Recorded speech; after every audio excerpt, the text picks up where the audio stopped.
مشرق وسطی میں امریکی فوج، ریاست کے اندر ریاست، عرب ممالک میں امریکی فوج کی حیران کن چھتری۔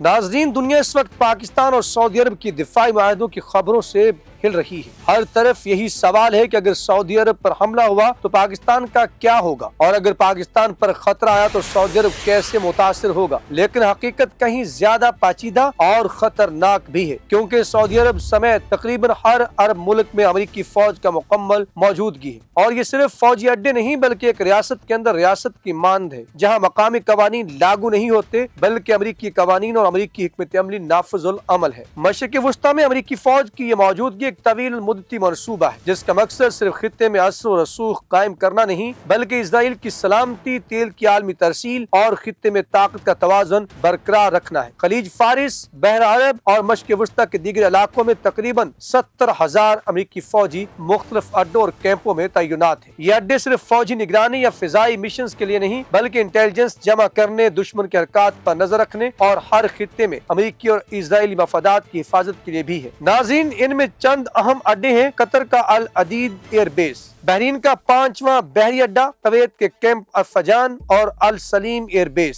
سعودی عرب کا پرنس سلطان ایئر بیس اور متحدہ عرب امارات کا الظفر ایئر بیس۔ یہاں امریکی فوجیوں کو ایکسٹرا ٹیریٹوریل رائٹس حاصل ہے۔ یہاں اگر کوئی امریکی فوجی کسی جرم میں ملوث ہو جائے تو سزا دینے کا اختیار صرف امریکہ کے پاس ہے، میزبان ملک کچھ نہیں کر سکتا۔ یہ وہ طاقت ہے جو مشرق وسطی کے نقشے کو ہمیشہ کے لیے بدل چکی ہے۔ اب تصور کریں اگر اسرائیل چاہے تو قطر کے اڈے استعمال کر کے خطے میں کوئی بھی آپریشن کر سکتا ہے، اور کسی عرب ملک کو اسے روکنے کا اختیار نہیں ہے۔ یہی وجہ ہے کہ 1967 سے پہلے فلسطین اور اسرائیل کا مسئلہ عرب ممالک کے لیے اہم تھا، لیکن اب یہ صرف فلسطین اور اسرائیل کے درمیان ایک ذاتی مسئلہ بن چکا ہے۔ امریکی فوج کے کنٹرول کی وجہ سے عرب ممالک عملی طور پر اس معاملے میں دخل اندازی نہیں کر سکتے۔ یہ سب کچھ ایک پیچیدہ حکمت عملی کا حصہ ہے جس کا مقصد خطے میں ہر طرح کی عسکری طاقت، تیل کی ترسیل اور اسرائیل کی سلامتی کو یقینی بنانا ہے۔ ناظرین، کمنٹ سیکشن آپ کے لیے، وہاں جا کے اپنی رائے کا اظہار ضرور کیجیے گا۔ اگر ویڈیو پسند آئے تو لائک اور شیئر کرنا مت بھولیے گا۔ اللہ نگہبان۔